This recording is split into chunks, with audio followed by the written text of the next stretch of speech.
Bonjour, aujourd'hui je suis très heureux de vous accueillir ici à Eure-et-Loir et plus particulièrement à Chartres. Aujourd'hui nous avons la chance et le privilège de pouvoir visiter la cathédrale qui est juste derrière moi, mais également la ville avec une guide hors pair, Véronique. Vous allez voir, c'est fabuleux. Alors, on y va ?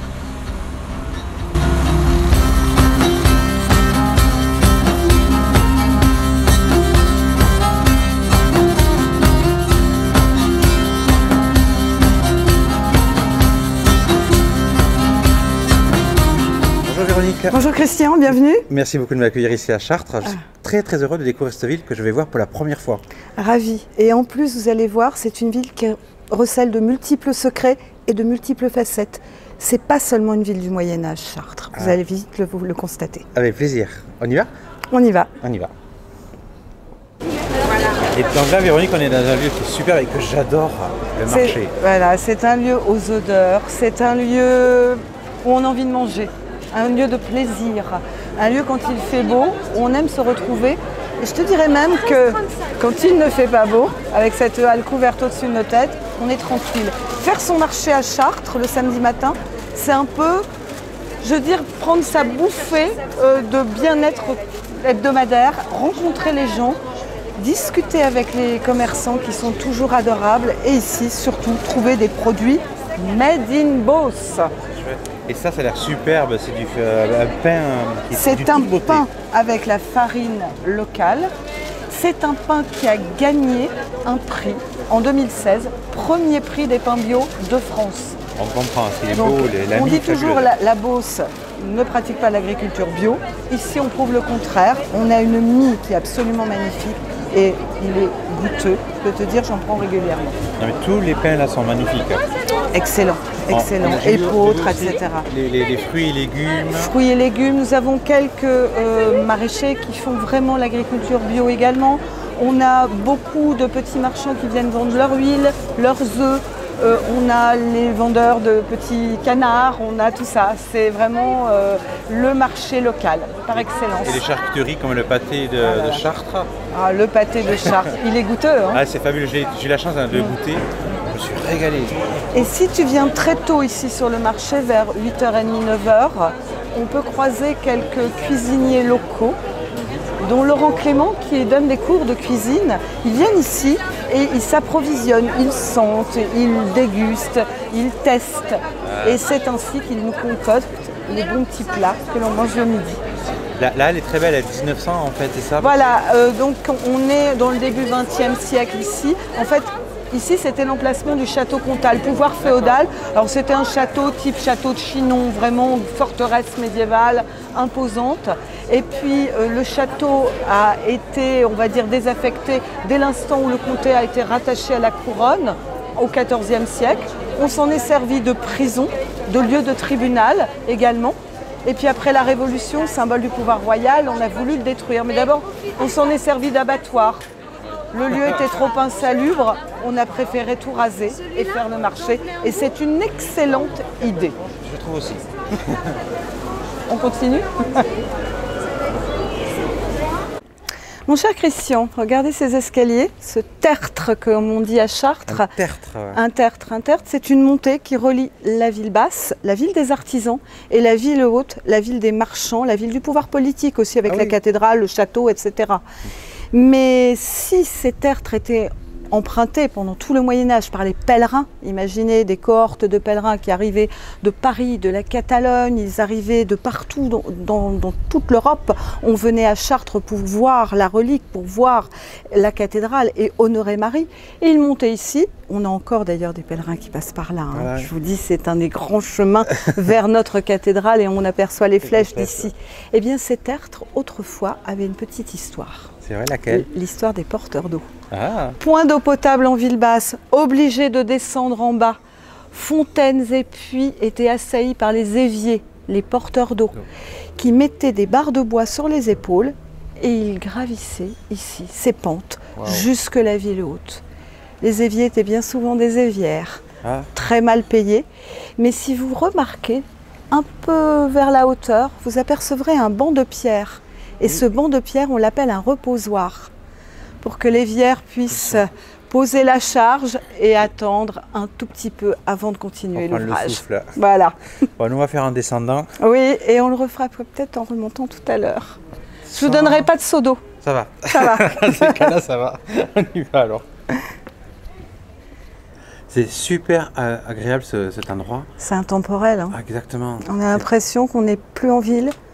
On n'est même plus au 21e siècle. Ça y est, nous voici à l'époque où on allait laver le linge à la rivière. Regardez là, ce magnifique lavoir, pas forcément complètement conservé puisqu'il lui manque un élément, sa planche. Ah oui, qui devait descendre. Voilà, on avait des planches accrochées à des chaînes et ainsi les lavandières étaient toujours au niveau de l'eau. D'accord. Et elles pouvaient ainsi laver le linge. Alors on lavait le linge en général pendant toute la période du printemps, du carême, jusqu'à l'automne. L'hiver, beaucoup moins. C'est d'ailleurs pour cela que dans les maisons, on avait un trousseau. Trousseau qui nous permettait de tenir tout l'hiver avec le linge de maison. Conserver de la cendre. Exactement. Et vous savez pourquoi les lavandières étaient toujours par deux? Non. Alors les messieurs disent toujours parce que c'était des femmes et qu'elles avaient besoin de bavarder. J'ai pensé à ça, j'ai pas osé le dire. Je m'en doutais, je l'ai vu au regard. Mais en fait non, c'est simplement parce qu'elles lavaient les draps de lin. Et le lin est excessivement lourd quand on le sort de l'eau. Donc il fallait être à deux pour tirer les draps de lin et surtout les essorer après. Voilà pourquoi elles étaient toujours par deux, les lavandières. Puis si une tombait à l'eau, là, tu pouvais... Oui. Et puis, métier très pénible, parce qu'il leur arrivait quand même quelquefois de laver le linge quand il faisait très froid. Quelquefois, on brisait la glace. On cassait la glace, elles devaient avoir les mains toutes bleues, les pauvrettes, et en plus elles étaient payées très très mal. C'était des métiers où on était payé à la tâche, à la pièce. Hein. Oui. Donc vraiment un métier très difficile, très pénible. C'est pour cela que petit à petit, eh bien, on a eu ce qu'on a appelé les lavoirs, où chacun allait laver son propre linge, lavoir collectif. Et ces lavandières, on en a eu des dames qui lavaient le linge jusque dans les années 60. La dernière lavandière à l'avoir lavé le linge dans ce quartier, c'était en 1970. D'accord, effectivement. Alors les grands-mères chartraines le racontent. Hein, oui, j'ai connu la dame qui lavait le linge, elle racontait. Puis c'était Radio Lavoir, on avait toutes les nouvelles de la ville. C'est ça. C'est très très beau en fait. C'était navigable, il y avait se passé des choses ou pas? Alors ici, on est dans la zone non navigable, puisqu'on était dans une zone qui avait été aménagée pour les métiers du bord de l'eau, les tanneries, les fouleries, etc. Par contre, de l'autre côté, on avait encore de la navigation sur l'Eure jusqu'au XVIe siècle. On a eu de la navigation. Alors on dit que Madame de Maintenon, qui avait son château à 18 km de Chartres, avait voulu remettre en place la navigation entre Maintenon et Chartres. Mais le problème, c'était l'entretien de la rivière.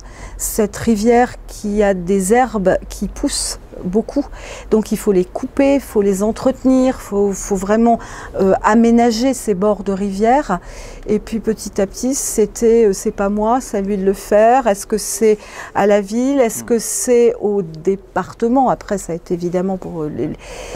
C'était compliqué. C'était même encore plus compliqué à cette époque-là parce qu'il y avait les pouvoirs religieux et le pouvoir comtal.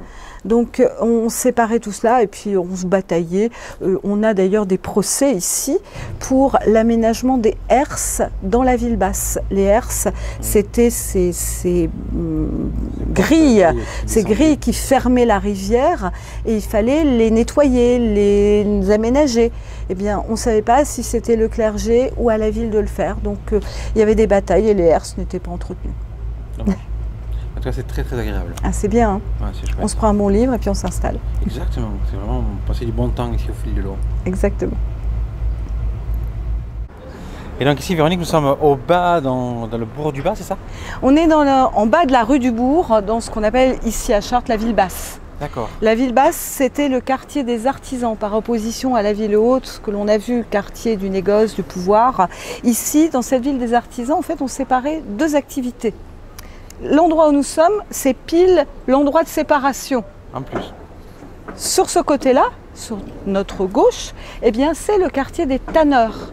La tannerie, donc ici, le long de la rivière, l'Eure, on avait ces tanneurs qui récupéraient donc le cuir. Au bout, on avait le massacre, l'abattoir. Et là, on avait donc toute cette activité du cuir. de l'autre côté, les fouleries. Les fouleries, ce sont ceux qui foulent la laine. Ils récupéraient la laine, donc on avait énormément de troupeaux de moutons dans toute la région. Les moutons arrivaient ici, on récupérait la laine, on les emmenait au massacre, on récupérait le cuir. Dans le mouton, tout était bon. Hein. Ah oui. Et ici, c'était vraiment le cœur de cette activité. On avait également, vous l'avez vu, des petits lavoirs, où on avait les lavandières. Derrière nous, c'était le quai des teinturiers, où on mettait la couleur sur tous ces vêtements, sur tout ce drap. Et puis bien sûr, le pont Bouju, qui est juste là. Ce pont Bouju, qui est le pont carte postale, hein, c'est celui superbe. Que tout de suite, on s'arrête, on le prend en photo, on l'aime, avec cette vue magnifique sur la rose sud de la cathédrale. Et bien ici, ce pont Bouju, autrefois, avait des maisons construites dessus. Vous avez peut-être remarqué une petite poutre de bois. Oui. Cette poutre de bois sur la maison, c'était l'emplacement des maisons qui étaient construites tout le long du pont, sur le parapet. Et on avait sur les pilotis de l'autre côté. Et là, on accueillait les pèlerins. Les pèlerins arrivaient ici, c'était la route de Paris. Hein. Vous voyez la largeur? Oui, c'était pas très grand. C'était pas très grand. Donc la route de Paris arrivait ici, nos pèlerins passaient, ils rencontraient les premiers marchands de la ville et ils montaient vers la cathédrale.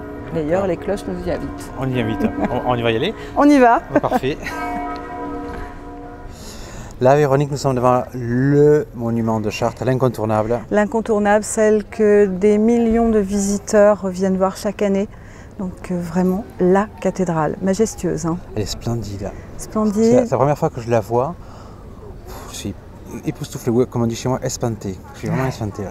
Il y a de quoi. Et regardez tout de suite, ce qui impressionne, ce sont ces deux flèches. C'est un peu la signature de la cathédrale de Chartres. En fait, c'est ce qui marque le fait que la cathédrale n'a pas été construite en une seule fois.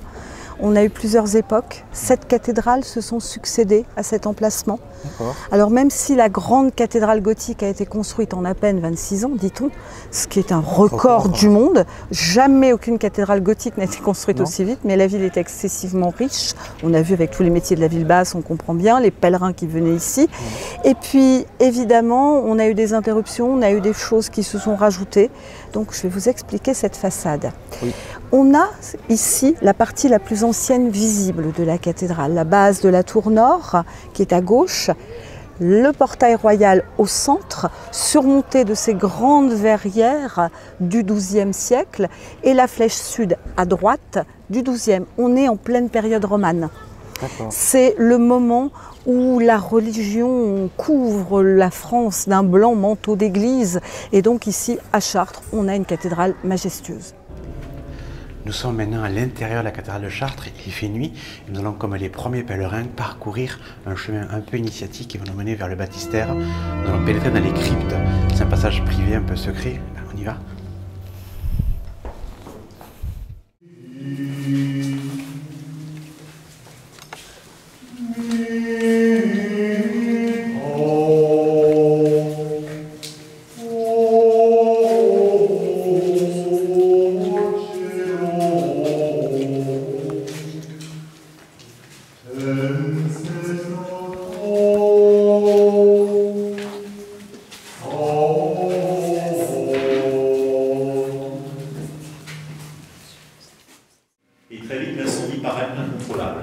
Les 3 prêtres descendent ici pour protéger l'objet le plus important de la cathédrale, le voile de la Vierge, on l'appelle à l'époque aussi la Sainte Chemise, le vêtement qu'aurait porté Marie sur elle au moment de l'Annonciation et de la naissance de Jésus. Un témoin matériel de la première seconde de Dieu sur terre. C'est un objet incroyablement important pour ces gens à l'époque. Un des objets les plus précieux de la civilisation d'Occident. Ces gens sont des abstraits. Ils ne sont pas des abstraits, ils viennent ce qui se touche, ce qui se voit. Ils restent cramponnés là sur leur relique pendant 3 jours. Imaginez l'ambiance, leurs chandelles se sont éteintes un peu. Et donc pendant 3 jours, ils ont entendu au-dessus d'eux d'abord les charpentes, puis les murs de la cathédrale s'effondrer. Et au bout de 3 jours, ils sont montés par ce même escalier. Et au bout de mener encore la mur des chandelles. Ils sont montés là-haut, au milieu des ruines fumantes. Il y a encore aujourd'hui une trappe, très peu connue, même des Chartrins. Donc ça, vous entendez là-haut. Le baptistère, c'est unique à Chartres, cette idée d'un baptistère en partie basse. En En général, le baptistère est à l'entrée d'une cathédrale, à gauche. Sans doute une idée de ce fameux Fulbert, qui dans une lettre qu'il a écrite il y a 1000 ans, c'était à la fin de l'année 1017, disait à un ancien élève, devenu un ami, toi qui es monté le jour de ton baptême, dit plus loin, quand tu as été baptisé, tu as été élevé. C'est probablement lui qui a eu cette idée. Un long parcours d'initiation, de préparation. Puis on est baptisé, on se rappelle de ses baptêmes. Et vous la devinez à peine, mais on la voit maintenant. La porte qui va nous permettre de remonter là-haut, ça veut dire debout, au milieu des autres, dans la lumière. Très beau symbole. Encore aujourd'hui, tous les baptêmes ont lieu ici. Baptême d'enfants, mais aussi d'adultes. Pendant la veillée de Pâques, qui est le grand moment d'une année, forcément. Les futurs baptisés font une partie du parcours que vous venez de faire, dans le noir. Ils sont baptisés ici avec à peine plus de lumière, uniquement les proches, les intimes sont là. Vous voyez qu'on peut vraiment leur mettre la tête sous l'eau et les laisser suffoquer un peu.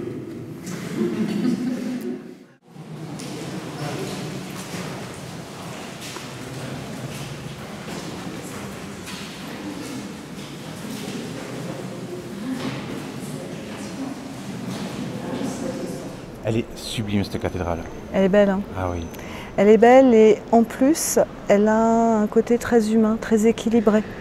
Si tu remarques bien, c'est une cathédrale où on pourrait utiliser le corps humain pour pouvoir la dessiner. Si on regarde du ciel, c'est une croix latine parfaite. D'accord. Et effectivement, quand on regarde le plan de la cathédrale, moi je dis toujours aux enfants, mettez-vous allongés, les bras en croix, et vous aurez les transepts, vous aurez la nef, vous aurez le chœur, vous redessinerez la cathédrale. C'est une cathédrale en plus qui est entièrement tournée vers la vie, vers une femme et son enfant. Et quand on dit une femme et son enfant, c'est une cathédrale mariale. Elle est empreinte de tout ce côté culte marial. On a la Vierge de l'Assomption dans le chœur, on a Notre-Dame de la Belle-Verrière, Notre-Dame de Souterre, Notre-Dame du Pilier, ces grandes statues de la Vierge. Mais en plus ici, il n'y a aucune tombe. C'est la seule cathédrale d'Europe dépourvue de tombeaux. D'accord. Et c'est vraiment le sens de cette cathédrale, le sens spirituel. Dédié à la vie, donc, et pas à la mort. Véritablement. Et d'ailleurs, le labyrinthe que les pèlerins parcourent régulièrement, le vendredi, on peut le faire. Et ce labyrinthe, eh bien, c'est un chemin de vie. Oui. Donc ce chemin de vie, eh bien, on peut le faire régulièrement avec les méandres, avec les allers-retours, avec tout ça. Et Gilles Fresson, quand il en parle lors de ses visites privilèges que tu as fait, eh bien, il a ces mots qui sont très très très beaux.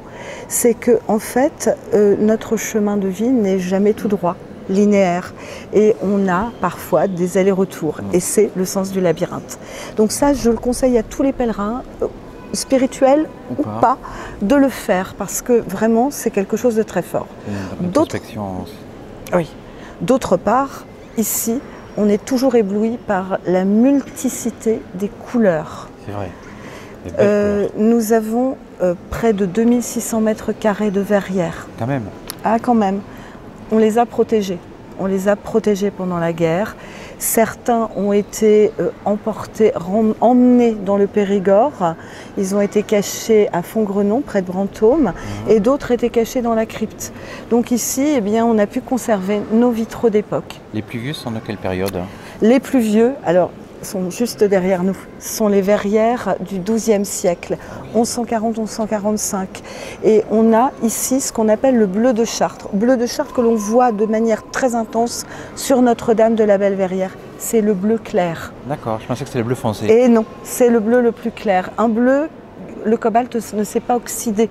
Avec cette manière de faire la pâte de verre du XIIe siècle, on mettait un sable qui était sodique, et le sable sodique, en fait, empêchait le cobalt de s'oxyder. Et on garde la luminosité parfaite que les hommes du XIIe siècle ont vue. Alors que le bleu gothique, lui, s'est oxydé légèrement. Pas trop fort, bien sûr, mais il a un côté un peu plus sombre. Autre événement marquant dans cette cathédrale de Chartres, c'est ici qu'aura lieu le 27 février 1794 le couronnement d'Henri IV. En souvenir, son descendant, Louis de Bourbon, fera ériger cette chapelle qui existe toujours sous le nom Chapelle de Bourbon.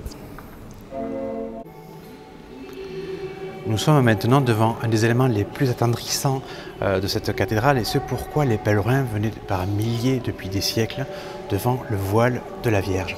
C'est un voile qui est connu depuis le 5e siècle à Constantinople. Il aura été offert par l'impératrice Irène à Charlemagne et c'est son petit-fils Charles le Chauve qui va l'offrir ici à la cathédrale de Chartres en 876. D'après les experts, il s'agit d'un voile du 1er siècle qui viendrait d'Orient. C'est quand même touchant d'imaginer que c'est ce voile-là que la Vierge portait au moment de l'Annonciation, d'après la légende. Et c'est sur ces quelques images fabuleuses de Chartres en lumière que je vous laisse ce soir. J'espère que vous avez apprécié cette visite comme j'ai pu l'apprécier. Une visite humaine avec plein de charme et plein de mystère aussi. En tout cas, je vous donne rendez-vous très vite pour de nouvelles aventures. Merci beaucoup et à très bientôt. Puis profitez, c'est super.